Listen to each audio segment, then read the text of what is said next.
呢啲啊，舊時西關大屋啊，哇！趟龍門，好犀利。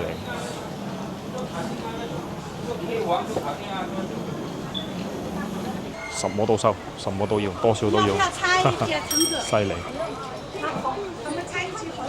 味道的海南风味，一份清补凉是最能缓解酷暑的选择。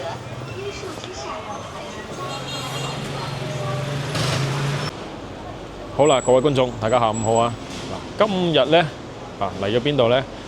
長壽路地鐵站出嚟啊嚇！嗱，時間咧嚟到咗4點35分，依舊非常之火熱啊，26度啊今日。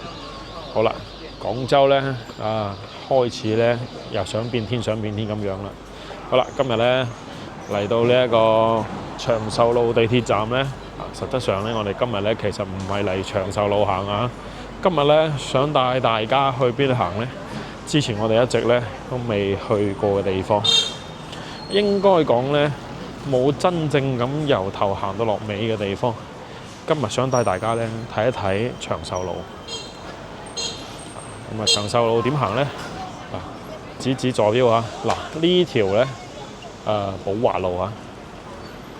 就係呢個位置十字路口咧，呢度行入去咧就係長壽路啦。嗱，咁呢條寶華路咧往上行喺邊度咧？呢度咧一路咁篤出去咧，其實咧就係我哋話食嗰個叫做拉腸啊，嗰條路叫做一下子又諗唔起身啦。華貴路啊，係啦。一路上去呢個叫華貴路啊，上面咧就有好出名嘅呢一個元記腸粉啦。OK，咁我哋紅燈過咗啦，我哋係時候過馬路啦。今日咧帶大家嚟睇一睇下長壽路。睇下咧又同你哋心目中嘅長壽路咧有咩區別啊嚇？我而家所在係長壽西路。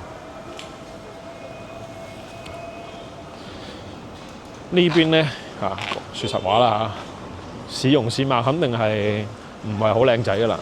畢竟呢度叫咩西關地啊，而且咧係西關最福地嘅地方啊，亦即係話咧歷史最悠久啊，同埋咧存在時間最長嘅一個街區啦嚇。所以咧，你話其實想到整到佢好靚仔啊，非常之執整啊，好難噶啦。係嘛？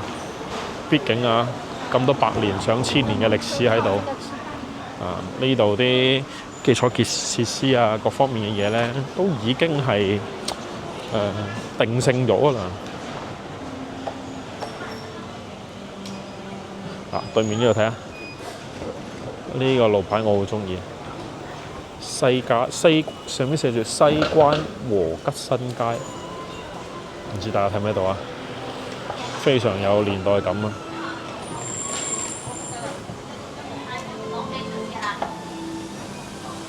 成條長壽路咧，其實而家咧啲商業咧都非常發達噶啦做咩多咧？打金多做玉石嘅、打金嘅比較多，但係咧都會隱約咧喺呢一啲街角處咧睇到以前啲建築物嘅一啲風采，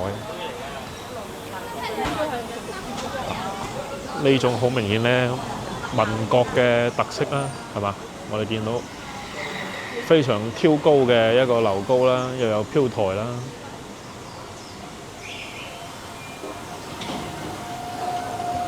嗱，呢邊咧全部都係打金嘅。喺近期金價咁貴啦，佢哋啲生意肯定係好好噶啦。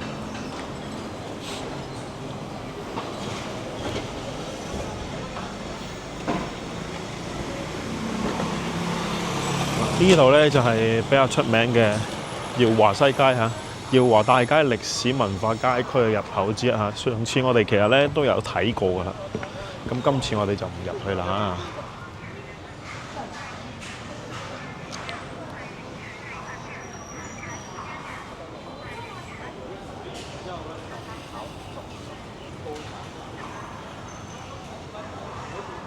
嗱，長壽路咧，雖然話係廣州咧非常之舊嘅一條路啊，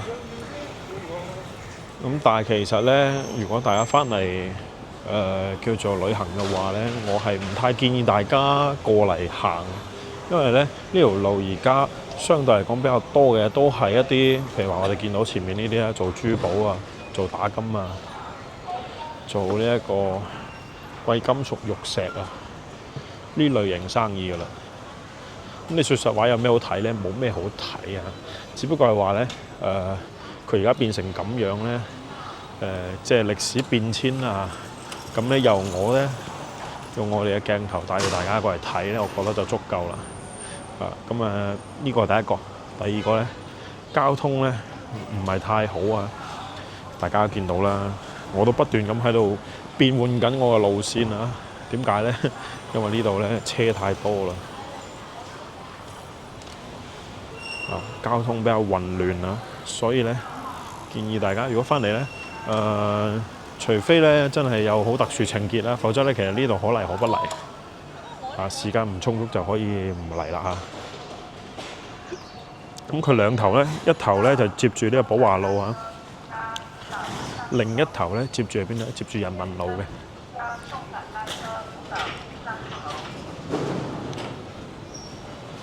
而且呢邊咧，之前講過啦，嗰啲基礎設施咧比較舊啊，所以咧問題就係咩咧？問題就係呢邊咧成日都要修修補補啊，成日整路啊，咁所以咧，如果大家翻嚟咧，行起身可能嘅體感就唔係太好啦。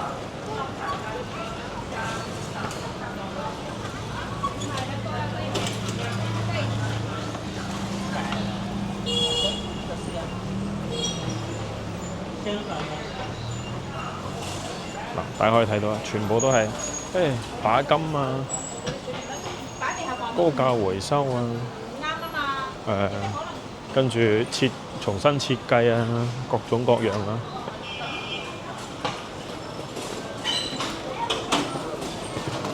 其實呢度做珠寶、玉石、黃金咧，都已經唔係1年半載嘅事啦，已經好多年啦。基本上咧喺度紮根咧都有超過我印象中啦10幾20年就有㗎啦。我讀初中嘅時候咧，呢度都已經係咁樣㗎啦。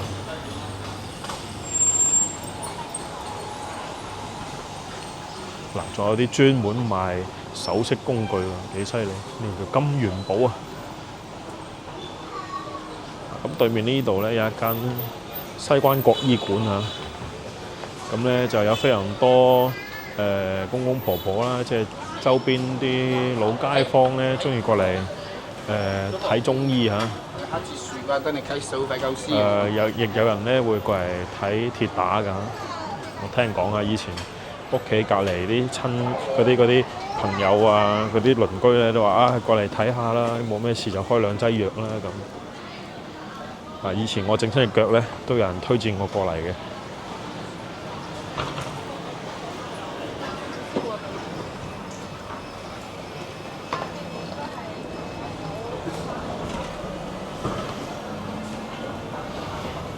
呢啲舊時西關大屋啊，哇！趟龍門，好犀利。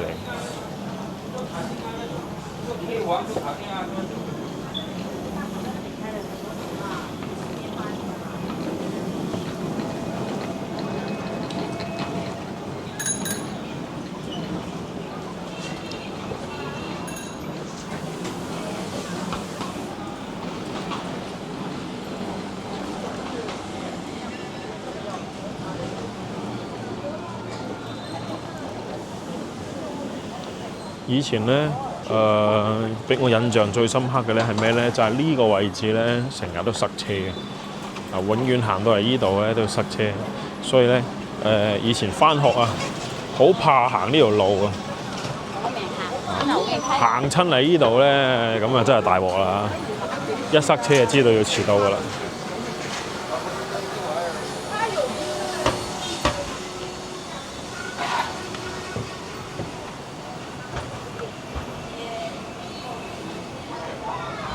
而且呢邊咧係單行線嚟嘅，如果仲遇上咗整路咧，咁啊真係肯定會塞車嚇，只能夠講。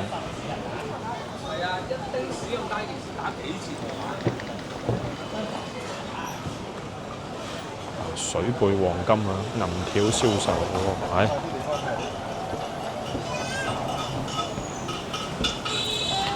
同大家科普下水貝黃金係咩呢？水貝係深圳嘅一個地方，專門咧去做呢啲貴金屬交易㗎。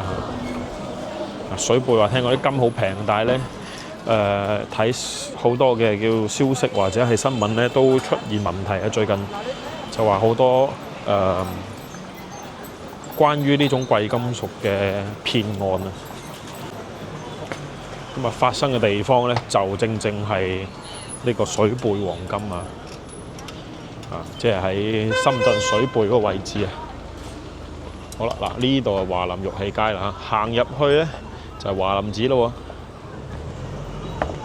喎。然後咧呢邊咧呢個華林玉器市場咧分咗非常多個區啊，A、B、C、D 區非常之多啊，全部都係做珠寶、貴金屬等等嘅呢一啲生意，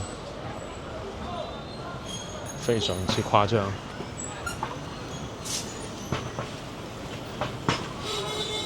行到嚟呢個位置咧，呢個路口咧喺邊度咧？康王路啊！呢個路口非常經典，康王路嘅路口啊！如果我哋往住右手邊呢度一直行過去咧，就係上下九路啦。上下九接近呢個中間點講啊？接近上九路嘅地方啦。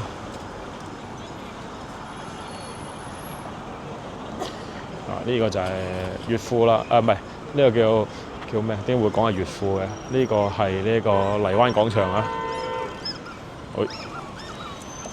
呢邊咧就係新開嘅叫華林國際 D 館，下邊咧就係地鐵站華林寺。模式上咧，因為呢個係新㗎嘛，所以咧佢會參考翻呢一個水貝咁樣嘅模式去做啊。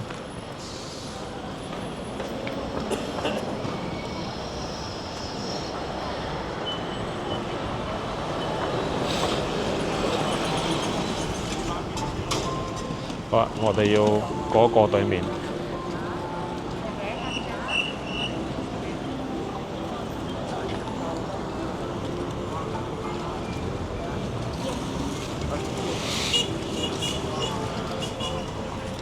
咦嗱，幾好而家，有人攔住啦，咁呢啲電雞就唔可以衝紅燈啦。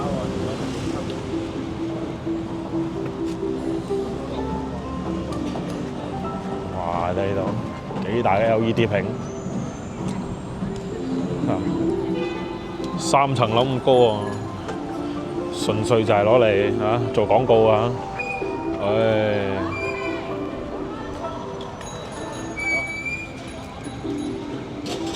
再回頭俾大家睇睇呢個路口啊！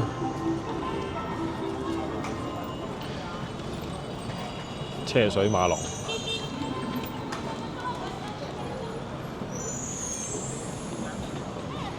所以而家咧，成條長壽路咧就2個地鐵站覆蓋啦，一個係8號線華林寺站，另外一個就係啱先我哋出嚟嘅長壽路站1號線。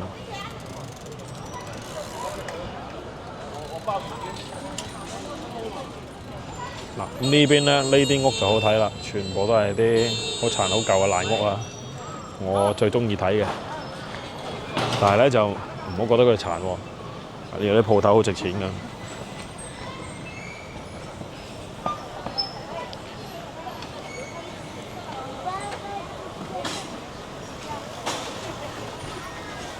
想咩？什麼都收，什麼都要，多少都要，犀利。味道的海南风味，一份清补凉，是最能缓解酷暑的选择。约束之上，还是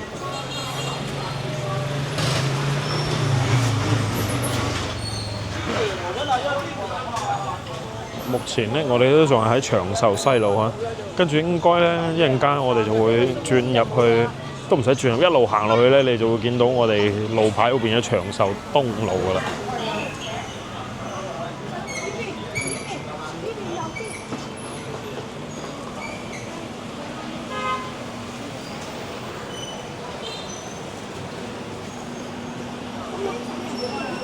人又多，車又多，電雞又多，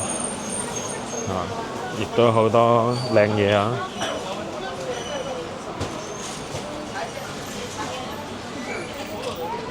哇！呢度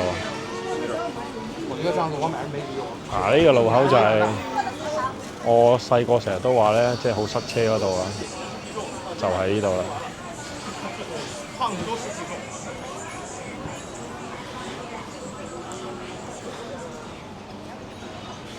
呢度有個紅壽社區，入去係咩咧？入去咧係市場啊！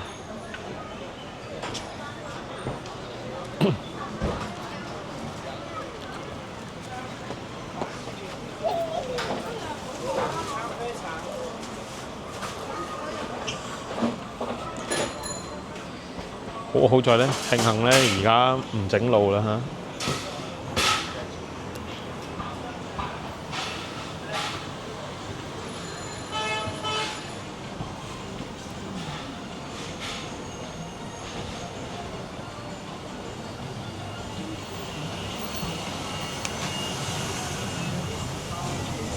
我哋見到咧呢條街上邊咧，所有嗰啲鋪頭咧，其實都做咩咧？都係做啲珠寶啊、玉石呢一塊嘅。譬如話做呢個設計啊、鑲嵌啊。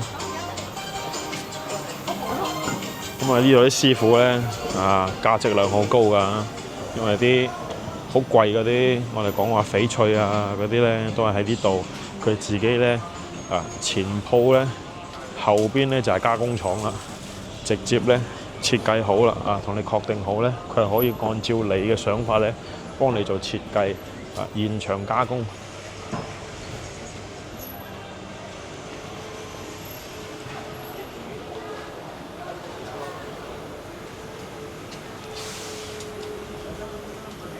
所以咧都幾犀利㗎。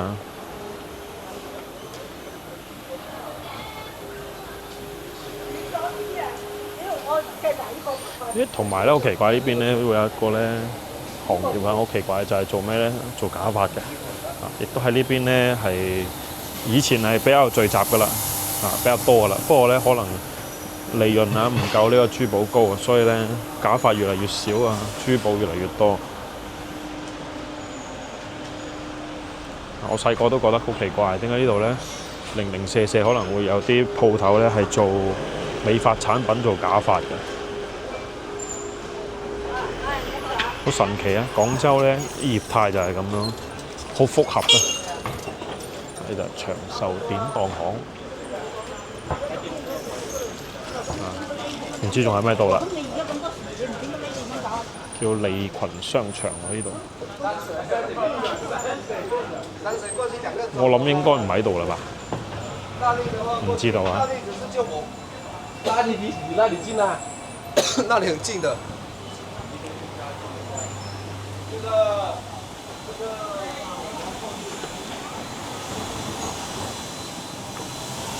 基本上呢邊咧都係啲舊屋改咗佢，上邊依舊係民居，下邊咧全部都做晒啲做生意嘅鋪頭㗎啦。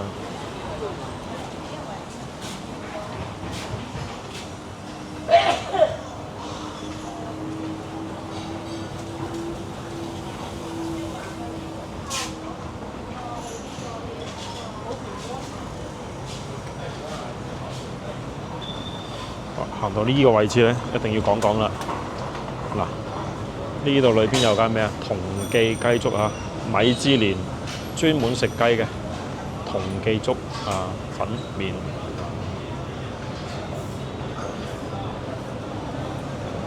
特色咧就係黃芥末點嘅呢一個叫做白切雞啊，有興趣大家可以翻嚟試下。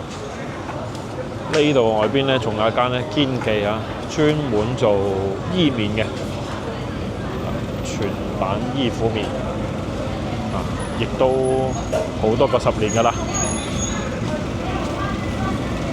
據說廣州咧仲喺度做緊伊麵嘅鋪頭嘅伊麵啦，基本上都係呢度出嚟嘅喎，唔知係真定假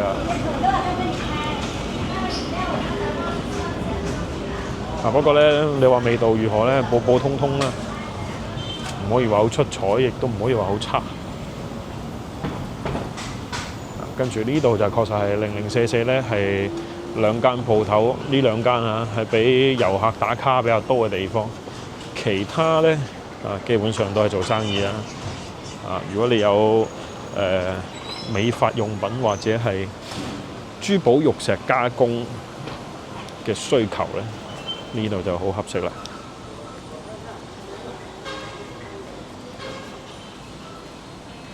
咁呢度已經係長壽東路啦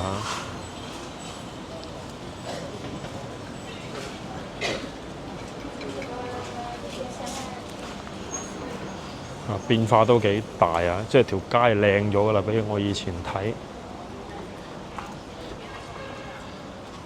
起碼咧啲屋啊，整色整水啊，整翻靚仔啲先啦。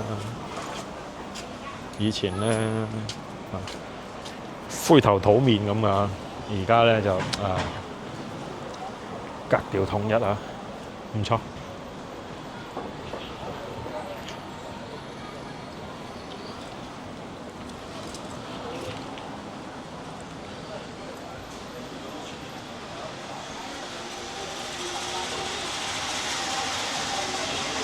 还是可以定的。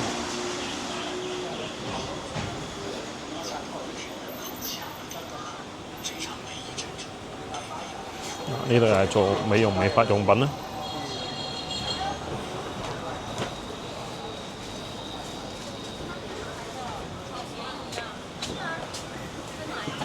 沒錢。呢啲全部都係啲堅嘢。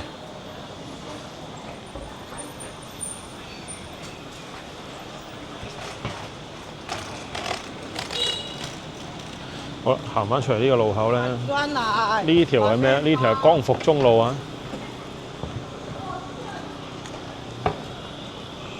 一直過去呢個光復中路，然之後咧繼續往前行咧，長壽東路咧剩翻好短嘅一段咋。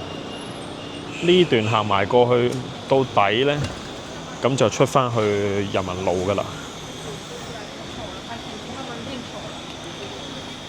輕輕睇下呢度啲價錢啦，7字獨棟私房136萬，建基22方，正44方，實用面積66方，講緊呢套啊，誇張。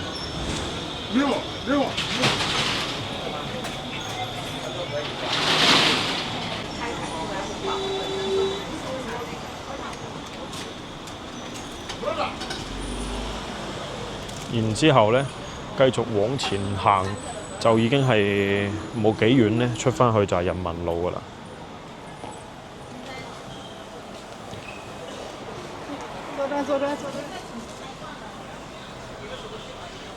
值得一提呢，呢度有個點解咁大車流啊？係因為呢度有個人民橋嘅高架呢，有個路口喺度。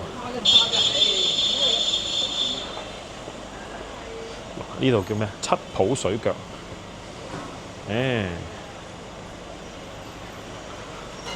之前介紹過咩水腳呢？意思係以前呢個位置呢係一個即係碼頭啊，泊岸嘅地方。咁隔離呢度就係綠浦社區，整得好骨子好靚仔㗎啦。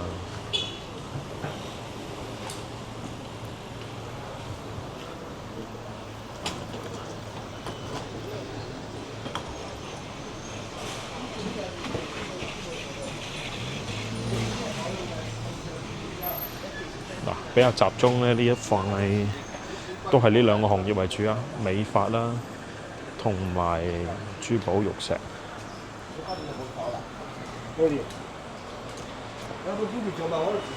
一出嚟人民路咧，又係另外一番風景嘞噃。基本上做嘅全部都係眼鏡啊。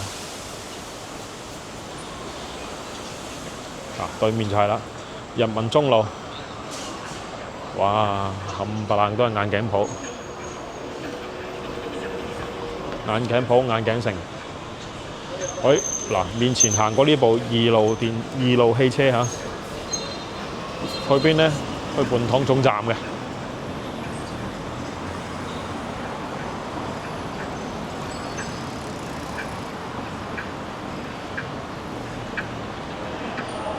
嗱，好啦，基本上呢，咁我哋就簡單咁睇咗一下呢一個長壽路啊，睇下呢個牌啊，長壽東、長壽西。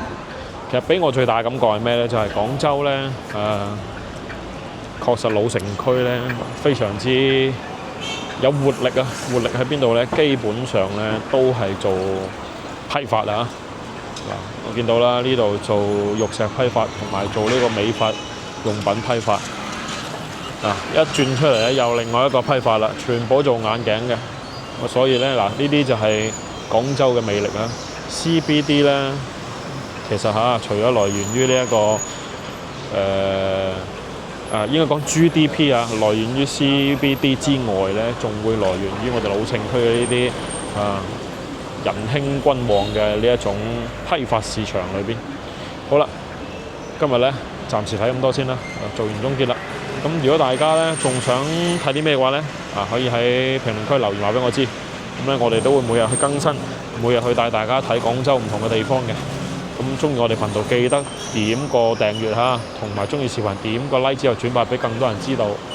我哋今期睇咗咁多先，下期再更精彩內容。我係盧筍，我哋下期再見啦，拜拜。